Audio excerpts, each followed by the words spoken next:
안녕하세요. 공인중개사 법령 시간입니다. 자, 이제 오늘서부터 지금 기출문제를 보도록 하는데요. 이 문제풀이 이제 적응력을 키우기 위해서 기출문제 강의가 진행됩니다.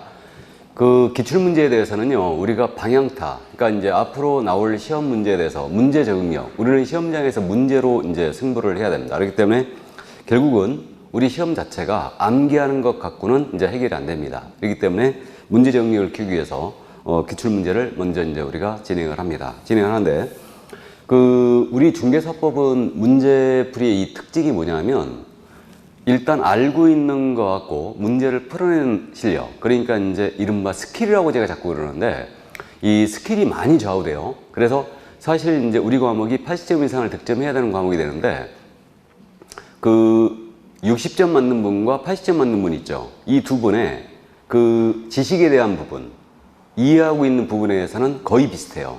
60점과 80점이 큰 차이가 없다는 얘기죠. 근데 어디에서 차이가 나냐면 문제를 푸는 스킬에서 차이가 납니다. 그래서 이제 앞으로 저는 기출문제 하면서 이론적인 내용을 습득하는 것도 중요하지만 문제를 어떻게 이걸 다뤄야 되는가, 이 부분에 대한 스킬, 이걸 많이 다루도록 할 겁니다. 그래서 꼼꼼히 이제 메모해 놓으셨다가 꼭 나중에 문제를 이제 푸시면서 이 부분을 감안하시기 바랍니다. 네. 자, 그래서 먼저 이제 총칙이에요. 그래서 교재 17쪽입니다. 17쪽인데, 먼저 우리 과목이 지금 현재 크게 법령과 실무로 나눠져 있잖아요. 그래갖고 이제 우리가 법령 파트를 지금 먼저 들어가는데, 이때 지금 총칙이 가장 먼저 등장했어요. 그럼 이 총칙 부분은 우리 법제 1조, 2조, 3조. 그래서 이제 우리 법제 1조가 법의 적 목적이에요. 우리 법 제2조가 용어의 정의, 그 다음에 우리 법 제3조가 중개대상 무리예요. 그래서 이제 이 세 가지가 총칙 규정으로 일단 돼 있고, 이걸 갖다 우리 교재 지금 공인중개사 정책심의위원회가 공인중개사 제도로 들어간 게 아니고 총칙 쪽에 이제 일부 지금 문제가 들어가 있는데, 어쨌든 이 세 개의 조문이 주를 이루고 있고요. 용어의 정의 하나입니다. 중개사물 하나예요. 그러니까 이 두 문제 비중을 일단 갖고 있습니다. 그래서 이걸 감을 잡고 있어야 되고, 그래서 이 문제 적응력을 키우기 위해서 용어의 정의 6가지를 정확하게 암기하고 있어야 되고, 그 다음에 이제 중개사물에 관한 내용도 기억을 해 두셔야 됩니다. 그래서 이 부분이 이제 두 문제 정도 비중을 갖고 있다. 그럼 먼저 용어의 정의거든요. 그럼 용어의 정의는 우리 법 제2조에서 6가지를 내려놨죠. 그래서 먼저 중개에 대한 정의예요. 중개에 대한 정의는 어떻게 되냐면, 법정 중개대상물에 대하여 거래 당사자 간의 매매 교환 임대차죠. 그 밖의 권리의 득실 변경하는 행위예요. 이것을 알선하는 것, 이렇게 정의했어요. 그래서 중개대상물에 대하여 당사자 간의 권리의 득실 변경을 알선하는 것, 이렇게만 이제 기억해 주셔야 되고요. 다음에 이제 글자가 한 글자 늡니다. 중개업에 대한 정의예요.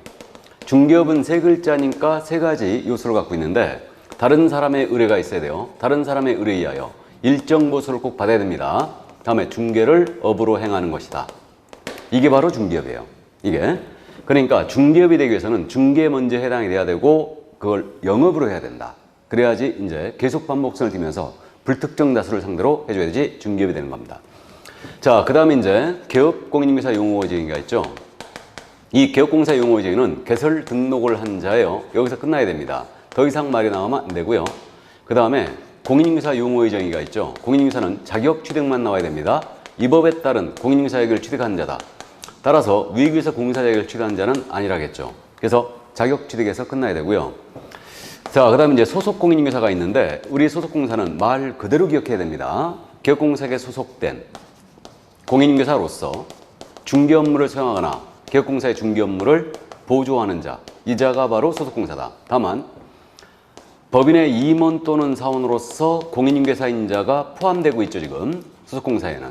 그래서 소공의 종류는 임원인자가 있고 직원인자가 있어요. 그래서 임원 사원 중에 자격증인자는 모두 소속공사입니다. 그 점 이해해 두시고, 마지막으로 중개보조원이 있습니다. 중개보조원은 꼭 출발점이 공인중개사가 아닌 자로 출발하는 걸 명심해야 돼요. 공사가 아닌 자로서, 그러나 개업공사에 소속되어 단순업 보조가 꼭 나와야 돼요. 중개대상물에 대한 현장 안내 및 일반 서무 등 개업공사의 중개업무와 관련된 단순 업무를 보조하는 자다. 그래서 이렇게 기억을 해 주셔야 됩니다.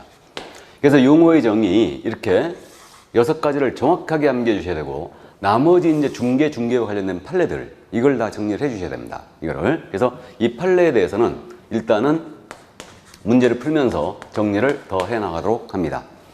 자, 그러면 문제를 보도록 합니다. 17페이지 1번 문제. 작년 기출이었죠. 틀린 것은 그랬어요. 다툼이 있으면 판례에 의한다. 1번입니다. 개업 공인인계사에 소속된 공인인계사로서 중개 업무를 수행하거나 개업공사의 중개 업무를 보조하는 자는 소속 공인인계사이다. 지금 공인인계사죠. 공인인계사로서 중개 업무 수행하나 보조하는 자, 소속공사. 맞죠? 예, 그래서 1번 지문 맞습니다. 그러니까 종전에는 이게 이대로 내는 경우를 배웠거든요. 근데 이걸 갖다가 응용화해 줄지 않은 거예요. 이게 최신 경향입니다. 그러니까 이게 신경향이에요. 그러니까 문제 지문의 형식을 잘 이해해 두세요. 그래서 일단은 1번 지문 맞고요. 2번 지문. 개업공사인 법인의 사원으로서, 사원이죠. 중개 업무를 수행하는 공인인계사인 자는 사원으로서 밑줄, 공인인계사인 자 밑줄. 소속 공인인계사이다. 맞죠? 임원사원 중에 공인인계사인 자는 소속공사예요. 자, 그래서 2번도 맞고요. 3번입니다. 무등록 중개업자에게 중개를 의뢰한 거래당사는 무등록 중개업자의 중개행위에 대하여 무등록 중개업자와 공동정범으로 처벌된다. 자, 이건 판례의 태도인데 아직 이 부분은 우리가 공부 안 했습니다. 그래서 무등록 중개업 관련 판례에서 나오는데 이 사건이 그거였습니다. 갑을 간의 거래를 무등록업자가 소개했어요. 지금 판례가 뭐냐 하면요. 이 갑이 무등록업자임을 인식을 하면서 이자에게 중개를 의뢰한 거예요. 중개를. 그래가지고 이 무등록업자에게 의뢰한 자를 처벌하겠다고 검사가 기소한 사건이었죠. 당최 이해를 할 수가 없는데 그럼 무등록 중개업자에게 중개를 의뢰했다 하여 이자를 처벌할 수 있느냐? 이건 처벌 대상이 되지 않습니다. 중개 의뢰 행위 자체. 나아가서 검사가 또 어떻게 기소했냐면 이자를 이 갑을 무등록업자의 공동정범. 공동정범이라는 얘기는 공범이에요. 이게 줄여서 공범인데 이걸로 처벌하겠다고 검사가 기소했어요. 이게 대법원까지 갔죠. 그래가지고 대법원에서 결국 공범으로도 처벌할 수 없다라고 했죠. 이거는 만약에 무등록 중개업자에게 중개 의뢰한 자를 처벌한다면요. 살인범을 낳은 엄마도 처벌해야 됩니다. 아버지는 가중 처벌해야 돼요. 그러니까 법 상식적으로 당최 이해가 안 가는데 어쨌든 이해해 주세요. 그래서 무등록업자에게 중개를 의뢰한 행위 자체는 처벌할 수 없다. 나아가 공동정범으로도 처벌할 수 없다. 그래서 3번 지문 정답이에요. 틀렸습니다. 공동정범으로 처벌할 수 없다는 게 판례였죠. 자, 그래서 3번 정답이었고요. 4번 개업공사는 다른 개업공사의 중개 보조원 또는 개업공사인 법인의 사원 임원이 될 수 없다. 이건 이중소속 금지 규정이죠. 그래서 이제 다음 시간에 공부하는데 그래서 이중소속 금지이기 때문에 다른 개업공사의 소속공사, 중개보조원, 법인의 임원 사원이 될 수 없습니다. 이중소속 금지고. 5번입니다. 거래 당사 간의 지역권 설정과 취득을 알선하는 행위는 중개에 해당한다 그랬죠. 지역권은 중개상 권리가 맞죠. 권리가 맞고요. 그 다음에 이 설정과 취득을 알선하는 행위예요. 중개 맞죠? 그러니까 중개에 해당합니다. 그래서 5번 지문 역시 맞는 지문이었어요. 그래서 정답은 3번이었습니다. 그래서 지금 요즘 1번, 2번, 5번 지문 이것이 바로 신경향 지문이에요. 용어의 정의에 대해서. 그래서 꼭 이해를 해 두셔야 됩니다. 그래서 예를 들면 이거예요. 중개라 함은 법정 중개대상물에 대하여 거래 당사 간의 매매, 교환, 임대차를 알선하는 행위를 말한다 라고 하면 틀렸어요. 권리 득실 행위가 빠졌죠. 그러니까 틀린 겁니다. 틀린 건데 이걸 거꾸로 내고 있는 거죠. 지금 중개대상물에 대하여 거래 당사자 간의 매매, 교환, 임대차를 알선하는 행위는 중개에 해당한다라고 낸 거예요. 이런 식으로 지금 내고 있는 거죠. 그럼 이 지문 맞는 거죠. 그러니까 중개라 함은 법정 중개사물에 대하여 당사자 간의 매매, 교환, 임대차를 알선하는 것을 말한다 하면 권리득실행위가 빠졌기 때문에 틀린 지문인데 중개사물에 대해 당사자 간의 매매, 교환, 임대차를 알선하는 행위는 중개에 해당한다라고 물어보면 이건 맞는 지문입니다. 이게 신경향이에요. 그러니까 이런 식의 지문 멈칫멈칫하게 하죠 우리를. 그래서 어쨌든 이해를 꼭 해두시기 바랍니다.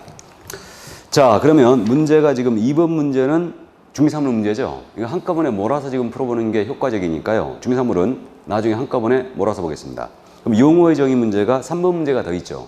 29회 때 기출이었습니다.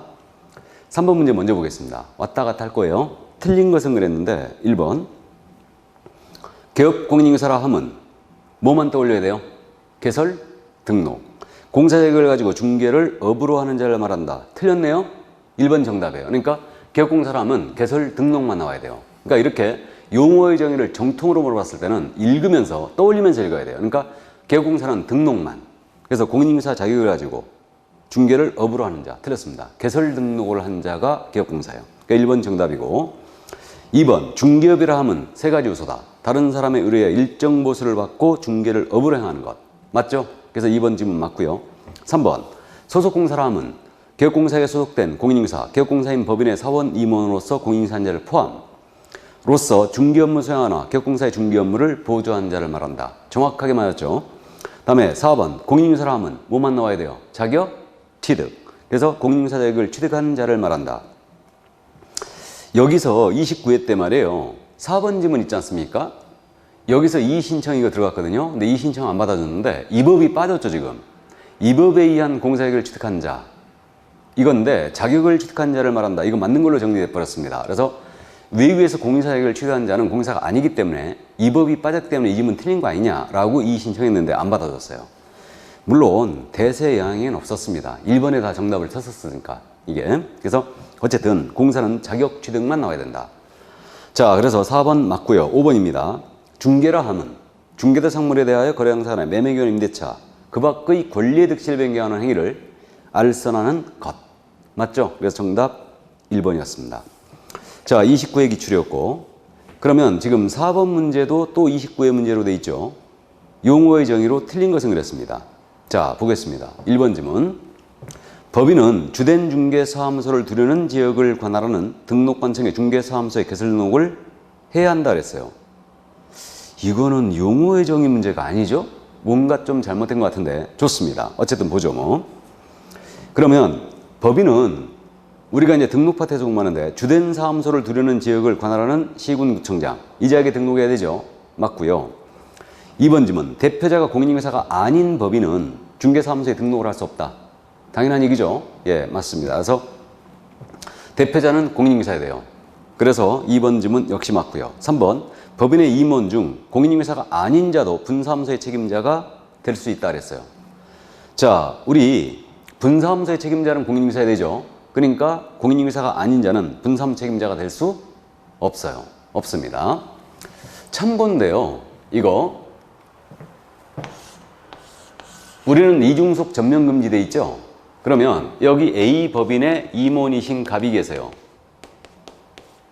갑이 있는데 A 법인의 분사무소입니다. 이 법인의 분사무소인데 이 임원 갑이 분사무소의 책임자라고 할 수 있느냐? 이건 이중속이 아니에요. 같은 법인이기 때문에 이 법인 내부 인력 배치에 관한 문제죠. 그러니까 이자가 공인인사라면 분사무 책임자가 갈 수 있어요. 그런데 임원 중에 공사가 아닌 자는 책임자가 될 수 없습니다. 이건 이중속이 아니에요. 이거는. 자, 그래서 3번 질문 정답이 됐습니다. 다음 4번. 소속공사는 중개사무소에 등록을 신청할 수 없다. 그러죠. 이중속 금지이기 때문에 소공사는 중개사무소에 등록을 신청할 수 없습니다. 그만두면 신청할 수 있잖아 그러면 안 돼요. 그러니까 신청할 수 없습니다. 이자는 이중속 금지이기 때문에. 다음에 5번. 등록관청은 개설 등록을 하고 등록 신청을 받은 날부터 7일 이내 등록 신청인에게 서면 통지한다. 우리 등록 통지 며칠 내야 돼요? 7일이죠. 그러니까 4번 문제는 등록 파트에서 들어가 있어야 될 문제가 용어의 정의로 마실 나왔네요. 일단 참고해 두시고요. 자, 그 다음에 넘어가십니다. 5번 문제는 중산물 문제였고요. 그 다음에 6번도 마찬가지예요. 다음 7번 문제 갑니다. 이것도 용어의 정의인데 그럼 28회 기출이었죠 이게. 옳은 것은 그랬습니다. 다툼 있으면 판례해야 한다. 7번 문제. 1번 공인중개사에는 외국법에 따라 공인중개사격을 취득한 자도 포함된다. X죠. 우리 법에 따라 자격을 취득한 자가 공인중개사예요. 그래서 1번, 2번 틀렸고 2번 중개업은 다른 사람에 의뢰하여 보수의 유무와 관계없이 중개를 업으로 행하는 것을 말한다. 자, 중개업은 다른 사람의 일정 보수를 받아야 되죠. 그래서 아주 우리를 무시한 매우 불쾌한 질문입니다. 당연히 틀렸고 3번 개업공사인 법인의 사원으로서 중개 업무를 수행하는 공인중개사는 사원이죠 지금. 공인중개사죠. 소속공사가 아니다. 소속공사죠. 역시 틀렸습니다. 신경향 지문이죠 지금 이게. 그래서 법인의 임원 사원으로서 공인중개사인 자는 단순 업무를 보조하더라도 이거는 소속공사예요. 주의하세요. 그래서 이제 3번 질문 틀렸고요. 4번 질문. 중개보조원은 개업공사에게 소속된 공인인증사로서 X 나와 버려야죠. 중개보조원은 공인인증사가 아닌 자로서 출발해야 돼요. 개업공사의 중개 업무를 보조하는 자를 말한다. 중개 업무 수행할 수 없고요. 단순 업무만 보조할 수 있습니다. 그래서 4번 질문 틀렸고 5번. 개업공사의 행위가 손해배상 책임을 발생시키고 있는 중개 행위에 해당하는지 여부는 객관적으로 봐서의 통념상 거래할선 중개를 위한 행위라고 있는데 여부에 따라 판단해야 한다. 기억나시죠? 그래서 중개 행위인지 여부는 그 행위를 객관적으로 봐서의 통념상 결정한다. 자, 그래서 5번 정답이었습니다. 자, 그러면 이제 8번 문제 27회 기출이었죠. 용어의 정의 문제였습니다. 옳은 것을 모두 고른 것은. 자, 이제 문제 푸는 스킬인데요. 일단 우리가 지금 유치찬란합니다. 유치찬란한데 어쨌든 우리가 패널 논제가 꽤 오래됐어요. 그러니까 문제를 풀 때 여러분들이요. 지금 문제 유형이 틀린 것, 옳은 것 이렇게 지금 찾아라 이런 식으로 문제가 나오잖아요. 그러니까 유치하지만 틀린 것 하면 X하고 시작하세요. 옳은 것 하면 동그라미하고 시작해야 되죠.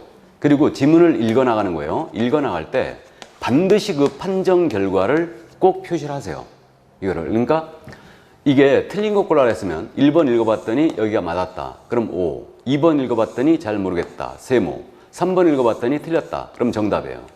그럼 시험장에서는요. 정답이 나왔지 않습니까? 그럼 다음 문제로 가는 거예요. 4, 5번 지문을 읽지 말아야 됩니다. 근데 여러분들이 꼭 읽어보죠. 어디서 장난쳤을까 하고. 근데 제가 이제 나중에 그 시험에 다가갈수록 이런 말씀 많이 드리는데 우리 공인인증사법을 시험장에서 문제를 푸실 때 어디서 출제자가 장난을 쳤을까 이걸 찾으면 절대 안 돼요. 첫 번째 금기가 장난을 출제자가 어디서 썼을까 이걸 찾으면 절대 안 된다. 읽어가면서 바로바로 체크가 돼야 됩니다. 물론 읽어가면서 체크가 안 되면 다시 읽어봤을 때 답이 나오느냐? 안 나올 확률이 80% 이상이에요. 그러니까 우리는 읽어가면서 답을 바로바로 체크해내기 위해서 꼼꼼하게 연습하라는 거예요. 대신 시험장에서는 절대 찾으면 안 돼요. 그리고 이 룰을 꼭 지켜줘야 됩니다. 답 나오면 넘어가고 대신 꼭 나중에 돌아와서 검산을 꼭 하시기 바랍니다. 그러니까 중개사법은 몰라서 틀리기보다는 실수로 많이 틀려요. 그러니까 돌아와서 검산하는데 검산 방법은 어떻게 되냐면 돌아와가지고 이 문제를 X 했잖아요 지금. 그러면 3번의 정답이 나왔어요. 그러면 이것만 딱 띄워가지고 진짜 이게 OX인지 판정을 해보는 거예요. 이거를. 그럼 이제 대다수의 문제 약 24개 정도는 검산할 필요도 없이 내가 정답이라고 손들고 있어요. 문제는 우리는 24개만 맞추면 안 되죠. 여기다 플러스를 더해야 돼요. 몇 개? 8개. 그럼 이제 32개죠. 그러니까 32개가 바로 80점입니다. 그러니까 우리는 80점 이상을 득점해 줘야지 이 차를 무난하게 통과할 수 있는데 어쨌든 그래서 우리가 실수를 줄이기 위해서 검산을 하는 겁니다. 그러니까 검산의 방법은 그렇게 하라는 얘기예요. 틀린 거 됐으면 여기 X가 쳐 있으면 바로 이것만 떼가지고 OX를 따져보는 거예요. 그래서 꼭 지문에다가 판정 결과를 표시해 놔야 돼요. 그래갖고 돌아왔을 때 쉽게 우리가 이제 OX 판정을 할 수 있는 겁니다. 근데 또 대다수 수험생들이 이거 들으시면서 그 생각 하시죠? 공부하고 같이 여기까지 있는데 어떻게 돌아오냐고. 응? 못 돌아오면 이거 또 공부를 하셔야 됩니다. 돌아와야 됩니다. 반드시. 그러니까 공법 고민해봤자 답 안 나와요. 그러니까 중개사법에서 고득점 해줘야 되죠. 일단은. 그러니까 근데 이제 요즘 우리 중개사법 문제가 생각하는 문제들이 가끔 나오기 때문에 이걸 여러분들 시간이 많이 걸리는 게 일단 문제긴 한데 그래도 돌아올 시간을 만들어야 돼요. 그러다 보면 답 나오면 바로 넘어가고 그렇게 해야 됩니다. 그리고 돌아와서는 꼭 검산해보고 검산할 때는 이제 가볍게 4, 5번 지문을 가볍게만 읽어보고 훅 통과하는 거예요. 그러니까 검산이 5분 이상이 거의 안 걸릴 겁니다. 그러니까 어쨌든 이렇게 검산을 꼭 해주시고 OX 판정을 꼭 하라는 말씀 드립니다. 이게 습관화돼 있어야 돼요. 이게. 그래야지만 이게 이제 계속 이렇게 연습하다 보면 지문을 읽으면서 어디서 장난치는지 문제가 보여버려요. 이게 저는 이제 그분이 온다고 그러는데 그분이 되도록이면 빨리 와야 됩니다.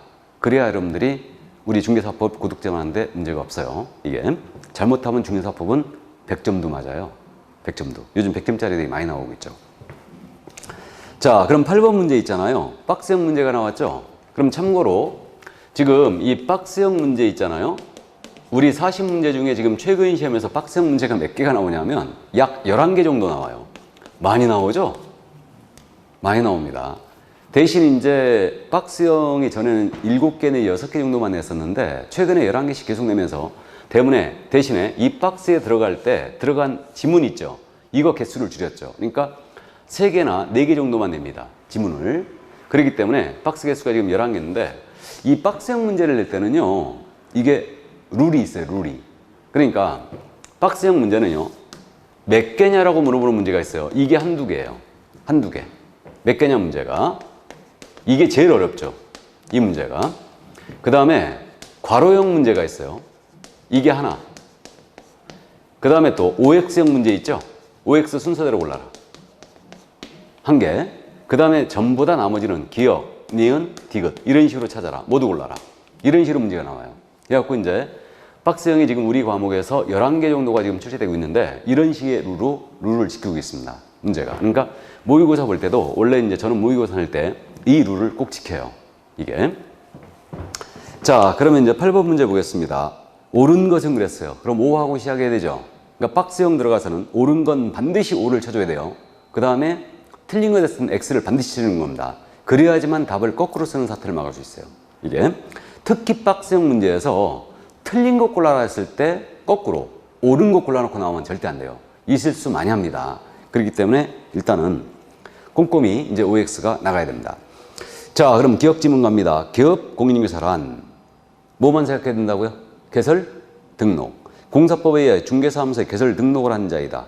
맞죠, 그럼? O, 니은. 소속공사에는 기업공사인 법인의 사원 또는 임원으로서 중개 업무를 수행하는 공인인증사인자가 포함된다.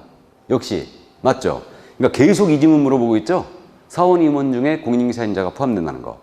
소공사에. 그럼 O입니다.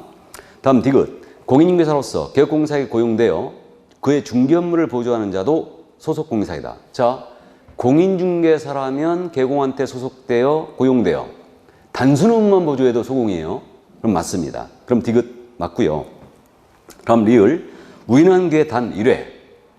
임대차 계약의 중개를 하고 보수를 받은 사실만으로는 중개를 업이라고 한 것이라 볼 수 없다. 우인한 기회 1회 밑줄. 업으로 한 것이라 볼 수 없다의 밑줄이죠. 그럼 맞습니까? 예, 맞네요. 그러면 5번 정답이죠. 그래서 모두였습니다. 모두 옳은 질문이 됐는데 이게 지금 여담입니다만 박스형 문제 출제할 때 지금 현재 옳은 거라고 했잖아요. 그러면 예의상 틀린 거 하나 정도는 있어야 되죠. 근데 우리 박스형 문제에서 말이에요. 이게 모두가 나오는 경우가 꼭 하나씩 나오네요. 작년 30회 때는요. 모두가 나오는 경우가 2문제나 있었어요. 박스형에서. 이게. 그래서 원래 그 예의상 옳은 거였으면 틀린 것 지문이 박스 안에 반드시 하나는 있어야 될 것 같은데 요즘 예의 없는 출제위원들이 많아요. 그렇기 때문에 일단 모두가 나오면 굉장히 찝찝합니다. 이게. 그러나 이제 모두가 나오는 경우가 있다. 그럼 이제 작년에는 처음이었는데 모두가 나온 경우가 2문제가 나왔어요. 작년 시험에서는. 그럼 내가 31회 시험을 보는데 박스형 문제 중에 모두가 나오는 게 3개가 나왔다. 그럼 내가 그 중에 하나 틀렸을 가능성이 있어요, 지금. 그래서 이제 통상적으로 모두가 나오는 게 하나 정도는 있었는데 작년 시험에서는 특이하게 2개 정도가 나왔습니다. 자, 그래서 정답 5번이었어요. 그러면 9번 문제 정책심의위원회는 공인사 제도에서 같이 풀어보고요. 이거 10번 문제도 마찬가지고요. 그 다음에 11번 문제 보겠습니다. 용어와 관련된 설명으로 옳은 것은 그랬어요. 그럼 1번 갑니다. 그럼 5하고 시작하는 거예요.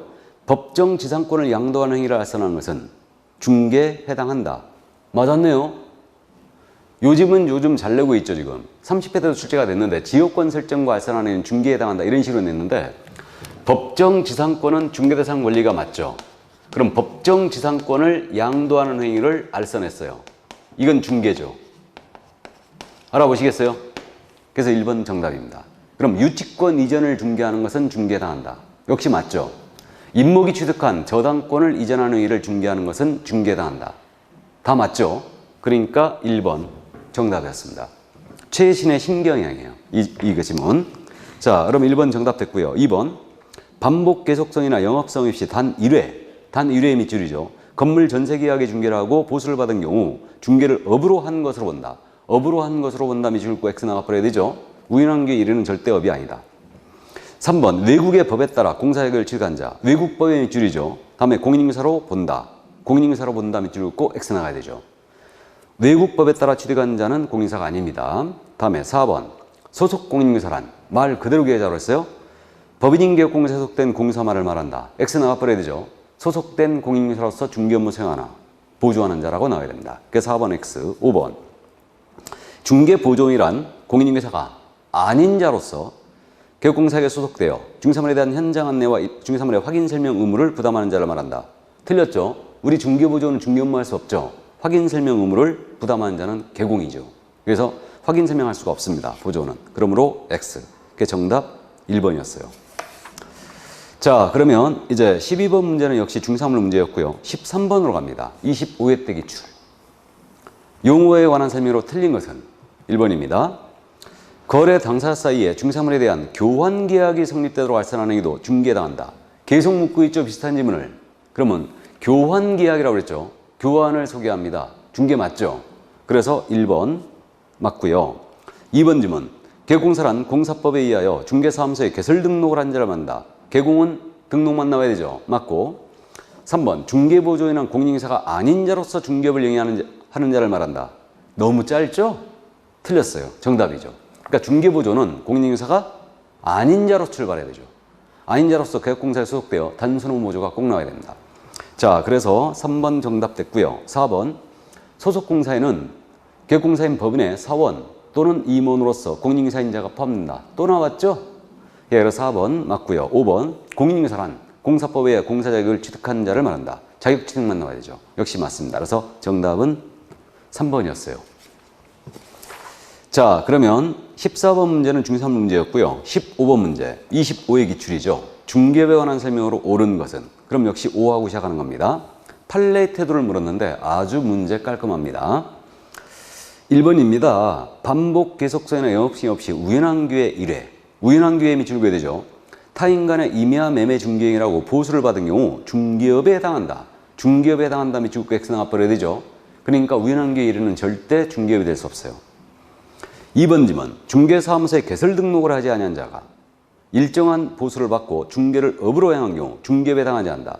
등록을 하지 아니한 자 밑줄 긋고 중개업에 해당하지 않는다 밑줄 긋고 무등록업자가 해도 이건 중개업에 해당되죠. 그러니까 중개업 용어 의정의 등록 여부를 따지지 않아요. 그러니까 중개업에 해당합니다. 그러므로 X. 3번 일정 보수를 받고 부동산 중개행위를 부동산 컨설팅에 부수하여 밑줄이죠. 업으로 하는 경우 중개업에 해당하지 않는다. 해당하지 않는다 밑줄 긋고 X 나가야 되죠. 역시 부수적으로 하더라도 중개업에 해당한다. 다음 4번님은 보수를 받고 오로지 토지만 중개를 업으로 한 경우 토지 밑줄, 중개를 업으로 한 경우 밑줄, 중개업에 해당한다. 해당한다 밑줄. 그럼 맞네요. 그래서 정답 4번. 그러니까 특정 중개대상물에 대하여 특정 행위, 매매만 계속 반복적으로 보수받고 했다. 그럼 이거 중개업 맞죠? 그래서 4번 정답입니다. 5번 질문. 다른 사람의 의뢰에 의하여 일정 보수를 받고 부동산에 대한 저당권 설정의 알선을 업으로 하는 경우 그 행위의 알선이 금전 소비대차 알선의 부수하여 이루어졌다면 밑줄 중개업에 해당하지 않는다. 해당하지 않는다 밑줄 OX? X죠. 부수적으로 하더라도 역시 중개업이다. 이거는 그래서 금전 소비대차 계약은 대출 알선이라고 그랬죠. 여기에 부수하여 주택에 대한 저당권 설정의 알선업이 중개업이 되는 거죠. 그래서 정답은 3번이었습니다. 그래서 중개업 관련 판례로서 아주 문제 깔끔했습니다. 자, 그러면 이제 그 16번 문제는 종합문제 형식인데요. 그냥 보고 가겠습니다. 16번 문제. 옳은 것은 그랬죠.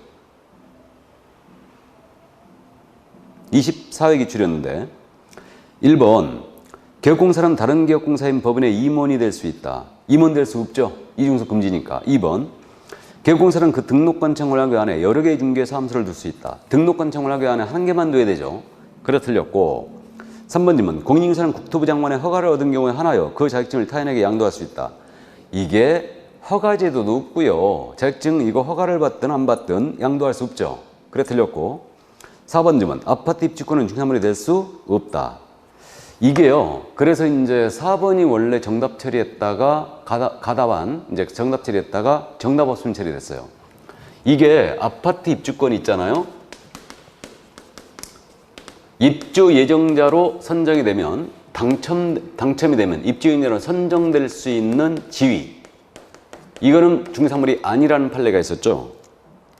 이거는 아니라고 했었는데 이게 입주권인 경우 중개사물이 되는 경우가 나왔어요. 그래서 입주권이 아직 당첨이 되는 순간 분양계약은 체결되지 않았지만은 어떤 물건에 들어갈지 특정됐다. 구체화됐다. 이러면 중개대상 무리라고 했죠. 그렇기 때문에 정답 없음 처리했어요. 24회 때. 이게. 그래서 지금 입주권을 못 내고 있는 거예요. 이거를.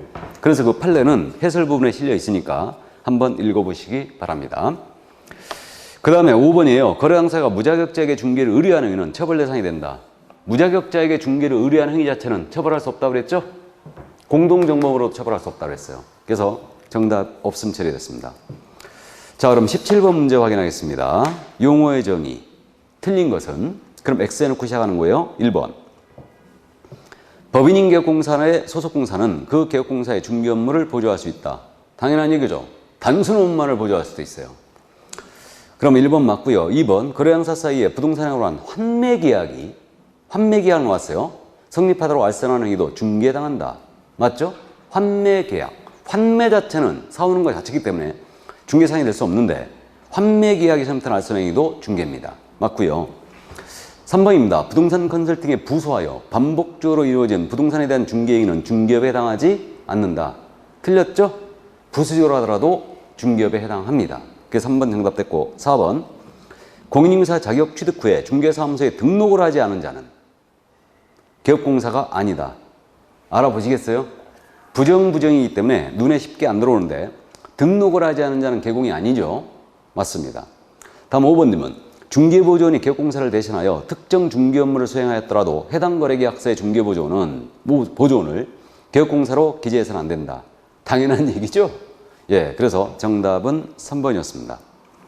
자, 그래서 용어의 정의 문제를 다 확인해 봤어요, 이제. 다 확인해 봤는데, 그럼 지금 용어의 정의를 문제를 봤더니, 역시 유형이 그렇게 되지 않습니까? 단순형과 판례의 태도예요. 이렇게 지금 나눠지고 있고요. 다만 지금 신경향이 단순형을 내면서 응용화해 내고 있는 거죠. 그러니까 법인의 임원 또는 사원 중에 공인인사인 자는 소속공사이다. 이런 식으로. 또 중개에 대한 정의에서 토지에 대한 임대차를 알선하는 행위는 중개에 해당한다. 이런 식으로. 지역권 설정을 알선하는 행위, 환매계약 센터를 알선하는 행위는 모두 중개에 해당한다. 이런 식으로 내요. 그렇기 때문에 이제 요 문제 유형을 꼼꼼히 잘 챙겨주시기 바라고요. 중개업 관련 판례, 부수적으로 하더라도 중개업에 해당한다. 이런 식으로 내고 있는 거예요. 그래서 일단 감을 잡아두시기 바랍니다. 자, 그러면 이제 용어의 정의하는 문제를 다 확인해 봤고요. 이제 중개사물 문제로 들어가야 되죠. 자, 그러면 중개사물 문제 앞으로 다시 돌아갑니다. 2번 문제예요. 18페이지죠. 2번 문제. 자, 그럼 중개대상물에 대한 이론을 먼저 잠깐 설명을 드리면 토지가 뭐고 건물이 뭐고 이런 건 다 알아요. 그럼 요즘은 중개대상물이 바로 우리 과목에서 가장 오류를 많이 범했던 문제가 되고 있습니다. 왜 그러냐면 우리 죄송한 얘기지만 중개사법 출제위원들이 가끔가다 부동산학을 전공하시고 출제위원을 가신 분들이 있어요. 이거를. 그러니까 이제 민법에 깊이 있는 이해가 지금 필요하기 때문에 중개사물 파트는 권리에 대한 부분이 이해가 있어야 되거든요. 그래야 오류를 범하지 않는데 그래가지고 가끔 이제 부동산학과 출신 이 교수님들이 출제하면서 오류를 자꾸 범하고 있어요. 그러니까 결국은 이 중개대상물에 대해서는 결국은 판례의 태도로 가는 거죠. 이건 빼도 박도 못해요. 판례니까. 그렇기 때문에 판례를 주로 물어보는 게 요즘 경향입니다. 그래서 결론만 짓고 가는데 우리 세차장 구조물 있죠. 중개상 물이다 아니다. 물 아니라고 그랬죠. 왜요? 주벽이라고 할 만한 게 없고 정착물로 볼 수도 없다 했어요. 그래서 이제 세차장 구조물 아니었고요. 그 다음에 이거 아파트 분양권 있죠. 기억나시죠? 분양권은 분양계약이 체결되거나 그 다음에 동호수가 지정된 거예요. 그러니까 장래에 건축될 건물로 봤죠. 이거는. 그러니까 중개사물이 맞습니다. 이해해 두시고. 그 다음에 입주권에 대해서는 이제 말씀드렸듯이 입주권은 이제 이거는 출제를 잘 못해요. 잘못하면 이건 태클이거든요. 되는 경우가 있고 안 되는 경우가 있으니까. 그러니까 그건 차치하고 대토권이 있어요. 이 대토권이라는 것은 이주단지 내 택지개발지구 내 이주단지 내 택지를 공급할 수 있는 지위죠. 그러니까 이거는 특정이 안 됐으므로 중개사물이다 아니다? 아니다. 이 부분 이해해 두셔야 되고. 그 다음에 권리금 있었죠. 집기비품에 대한 보상, 영업권 보상, 노하우에 대한 보상, 무형의 재산적 가치, 유형의 재산적 가치 이런 것은 모두 중개사물이 아니었어요.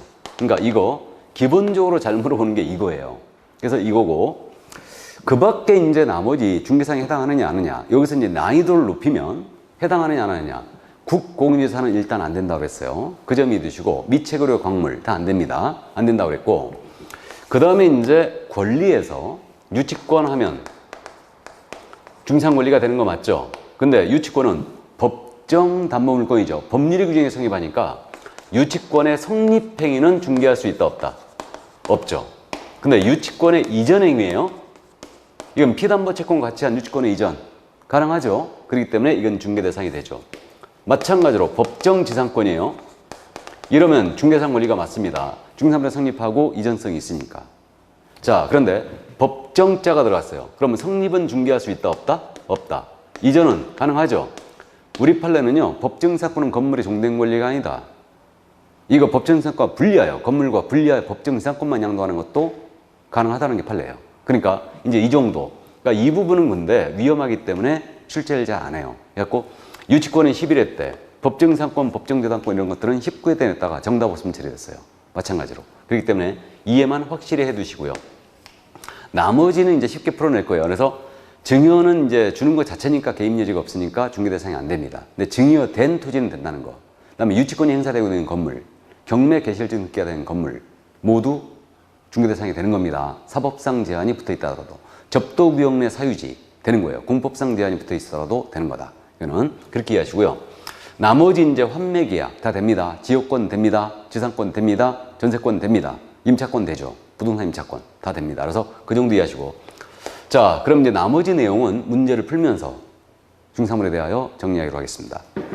그럼 문제 18페이지 2번 문제죠. 공인중개사 법령상 중개대상물에 해당하지 않는 것을 모두 고른 것을 그랬어요. 해당하지 않는 거.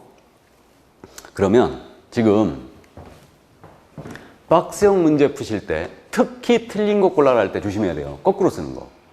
그래서 해당하지 않는 거라고 했으니까 X 해놓고 시작해야 되죠. 그럼 중상물에 대해서는 해당하지 않는 것을 들어가서 X를 쳐야 돼요. 해당하는 걸 O를 쳐야 됩니다. 이렇게. 자, 그럼 보겠습니다. 미채거래 광물 OX, X. 온천수도 X. 다음에 금전채권 나왔죠. 이 금전채권이 말이에요. 작년 그러니까 이 금전채권 부분 있잖아요. 작년 7월 달에 나왔어요. 2019년 7월 달에 나온 판례인데 작년 시험에서 바로 출제된 거죠, 이거. 그래서 우리는 최근의 판례까지 전부 다 정리하고 가야 됩니다. 물론 그 부분은 이제 우리 선생들이 책임질 부분이죠. 그래서 금전채권 X죠. 그 다음에 점유입니다. 아주 위험했는데 이 점유 자체는 사실상 지배를 얘기하기 때문에 이게 그렇기 때문에 안 되는 걸로 지금 현재 해석하고 있습니다. 그래서 점유는 X예요. 그러면 틀린 것 골라라 했는데 모두 안 되는 거죠. 그 정답은 5번이었어요. 그래서 좀 특이하게 작년에 출제가 됐는데 판례를 물어본 것도 아니고 만약에 점유권을 물어봤으면 상당히 위험했죠. 점유권 이걸 물어봤으면 상당히 위험한데 뭐 일단 물어볼 여지는 없을 것 같으니까 그냥 넘어가겠습니다. 점유권은 안 된다고 보는 게 또 대다수인 것 같아요. 저는 개인적으로 된다고 보고 있어요. 일단 자, 그래서 대다수가 안 된다고 보고 있으니까 점유권 안 된다고 하겠습니다. 그냥 그래서 정답은 5번이었어요. 자, 그러면 2번 문제 작년 문제로 확인해 봤고요. 그럼 이제 5번 문제로 넘어가실래요? 29회 기출이었죠. 중개사물에 해당하는 것을 모두 고른 것은 그랬어요. 모두 고른 것은. 자, 그럼 역시 O 해놓고 시작해야 되죠. 그럼 해당하는 거 O, 아닌 거 X 치는 겁니다. 그리야 거꾸로 쓰는 걸 막을 수 있어요. 그럼 특정 동호수에 대하여 수 분양자가 선정된 장차 건축될 아파트. 이게 뭐예요? 분양권. 이게 분양권이에요. 그럼 5죠, 이거. 5. 니은 임목에 관한 법률에 적용을 받지 않으나 명인방법을 갖춘 소무집단. 명인방법을 갖춘 소무집단. OX. 5죠. 이거는 된다라는 게 일치된 견해예요. 그래서 5. 자, 그 다음 디귿입니다. 콘크리트 집안에 볼트 조립 방식으로 철제 파이프 기둥을 세우고 3면에 천막을 설치하여 주벽이라고 할 만한 것이 없는 세차장 구조물. 세차장 구조물. OX. X죠. 안 됩니다. 판례 태도였고 리얼. 토지거래 허가구역인 토지. 공법상 제한이 붙어 있지만 되는 거 맞죠? 그러니까 5입니다. 그럼 해당하는 거니까 기억, 니은, 리을. 정답은 4번이었습니다. 풀만하죠? 자, 그래서 정답 4번이었고요. 그럼 6번 문제. 28의 기출이었죠. 역시 중산물에 포함되지 않는 것을 모든 것은, 그럼 않는 거라고 했으니까 X 해놓고 해야 되죠. 이런 거를 거꾸로 쓰는 걸 진짜 조심하셔야 됩니다. 명심하세요. 자, 그럼 역시 OX 갑니다. 기억입니다. 피분양자가 선정된 장차 건축될 특정의 건물. 이게 뭐라고요? 분양권. 그럼 O입니다. 니은 영업용 건물의 비품. 이거 권리금 받도록 소개했어요. 중개 아니라고 그랬죠. 그러니까 역시 권리금으로서 X. 디귿 거래처 신용, 점포 위치에 따른 영업상 이점 등 무용물. 역시 X. 다음 리을 주택이 철거될 경우 일정한 요건하에 이주자 택지를 공급받을 대토권. 역시 X. 그럼 지금 해당하는 거는 기억뿐이죠. 근데 지금 해당하지 않는 것 골라라 그랬죠. 그러니까 정답을 1번을 치면 절대 안 돼요. 조심하세요. 꼭 명심하세요. 그래서 이게 거꾸로가 꼭 있잖아요. 그러니까 기억이 있고 니은, 디귿, 리을이 5번이 정답이었습니다. 무슨 말인지 이해되시죠? 그러니까 박스형 문제 푸실 때 거꾸로 쓰는 걸 항상 조심하셔야 됩니다. 거꾸로 쓰는 거. 그러니까 OX가 습관적으로 돼 있어야 돼요. 자, 그래서 정답 5번이었고요. 그러면 이제 그 용어 문제가 7, 8번 문제였고, 그 다음에 이제 9번, 10번은 역시 정책심의위원회니까 공인중개사 제도에서 같이 풀어보고, 역시 11번 용어 문제였죠. 그 다음에 12번 이거 보겠습니다. 12번 문제. 중개대상에 관한 설명으로 틀린 것은 26회 기출이었습니다. 그럼 X에 놓고 시작하는 거예요. 1번. 중개대상물인 건축물에는 기존의 건축물뿐만 아니라 장차 건축될 특정의 건물도 포함될 수 있다. 장차 건축될 특정의 건물이 뭐라고요? 분양권. 그럼 5죠. 다음 2번. 공용 폐지가 되지 않은 행정재산인 토지는 중산물에 해당하지 않는다. 이거 우리 행정재산이 뭔지 몰라도 당연히 안 되겠죠. 그러니까 우리 국공유재산 있지 않습니까? 국공유재산은 크게 나누게 되면 두 가지로 나눠져요. 행정재산이 있고요. 그 다음에 일반재산이 있어요. 행정재산을 제외한 나머지 재산이 일반재산이에요. 일반재산은 국민한테 대부, 임대를 할 수 있는데 이때는 입찰 방식으로 하니까 안 되는 거예요, 당연히. 그럼 행정재산은 다시 공용재산이 있죠. 공용재산은 행정기관이 직접 쓰는 재산이에요. 그러니까 시청, 청사, 청와대 이런 것들 얘기합니다. 그 다음에 공공용 재산이 있어요. 이거는 일반 국민에게 이제 공용재산으로 쓰는 겁니다. 그래서 국립공원, 고속도로 이런 것들이 공공용 재산이고, 그 다음에 기업용 재산이 있어요. 또 행정재산은. 그러니까 이거는 공공기관이 보유한 재산, 이게 기업용 재산이고, 마지막으로 보존재산이 있죠. 그럼 보존재산은 뭐냐면 이거는 문화재 이런 것들 얘기해요. 그러니까 행정재산은 당연히 중개사물이 안 되는 겁니다. 이거는. 자, 그래서 2번 질문. 공용 폐지가 되지 않은 행정재산인 토지입니다. 중개사물에 해당하지 않겠죠? 맞고요. 3번. 임목에 관한 법률에 따라 등기된 임목. 중개사물에 해당한다. 이게 참 나는 이런 것들이 자꾸 보이는데, 임목은 등기한 수목이 집단을 말하죠. 등기된 임목. 역전압이란 말과 똑같죠. 역전압. 어쨌든 좋습니다. 임목은 중개사물 맞죠? 그래서 3번 맞고요. 4번. 주택이 철거될 경우 일정한 요건에 택지개발지구나 이유의 택지를 공급할 지위는 대토권은 중개사물에 해당하지 않는다. 대토권 아닌 거 맞죠? 다음 5번. 중개이정에서 말하는 그 밖의 권리에는 저당권은 포함되지 않는다. 저당권 포함돼요, 안 돼요? 되죠? 이게 정답 5번이었어요. 여기서 있잖아요. 잠깐 거기 그저 해설 부분 잠깐 보세요. 해설 5번. 중개이정에서 말하는 그 밖의 권리는 저당권도 포함되며, 심지어 저당권 설정을 알선하니까 금전소비대차 계약의 부수가 이루어진 경우를 하더라도 알선할 수 있는 그 밖의 권리에 포함된다 그랬죠. 판례를 지금 현재 우리 저자께서 인용을 하면서 약간 빼먹었는데, 이거 판례 잠깐 소개합니다. 우리 중개사법을 보는 각도인데, 지금 이 정확하게 판례가 지금 어떻게 돼 있냐면요. 중개이정에서 말하는 그 밖의 권리에는 저당권 등 담보물권이 포함되고, 따라서 저당권 설정의 알선을 업으로 하는 것이 설령 금전소비대차 계약의 부수와 이루어졌다라도 이는 중개업에 해당한다라는 판결을 했어요, 이게. 그러니까 판결이 정확하게 이렇게 나왔습니다. 제가 하고 싶은 얘기는 이거예요, 바로. 그러면 중개이정에서 말하는 그 밖의 권리에는 저당권 등 담보물권이 포함된다고 그랬어요. 판례가 이렇게 얘기했거든요. 근데 이 부분을 지금 현재 저당권 등 담보물권이 포함되고 이 부분이 지금 현재 우리 제작해서는 이 판례를 뺐는데 이 부분을 지문이 이렇게 나온 거예요. 중개 대상인 권리에는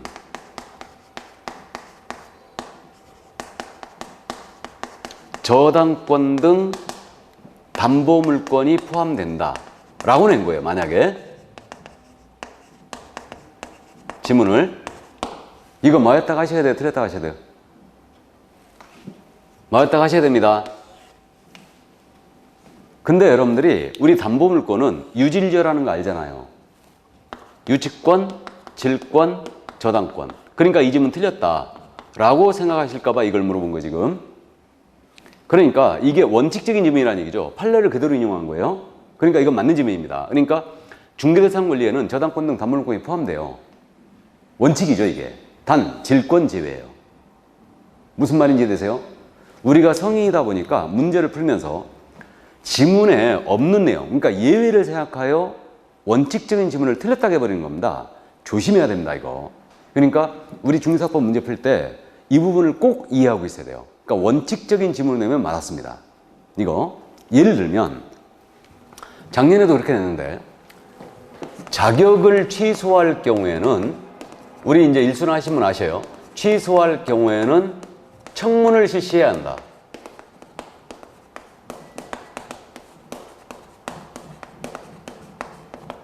맞았거든요 이거? 근데 우리가 알고 있어요. 청문은 언제나 해야 되는 거 아니죠.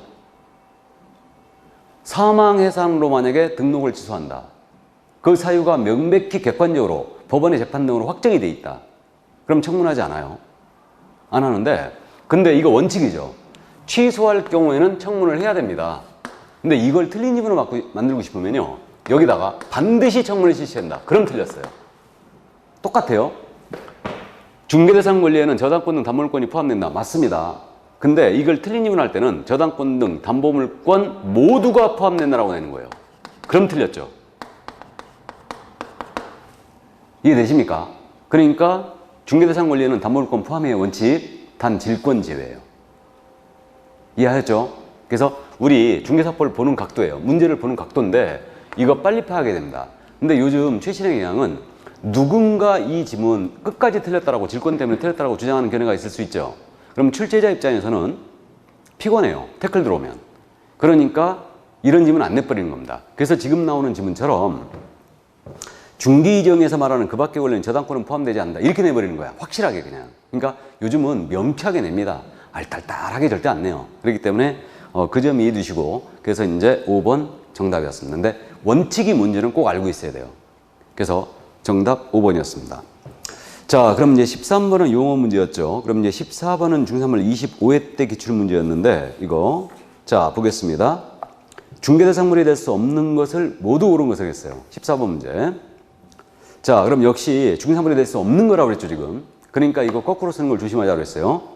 자, 그러면 OX 가는데 20톤 이상의 선박 OX X죠. 선박은 안 되는 거죠. 자동차, 항공기, 선박 다 안 된다. X.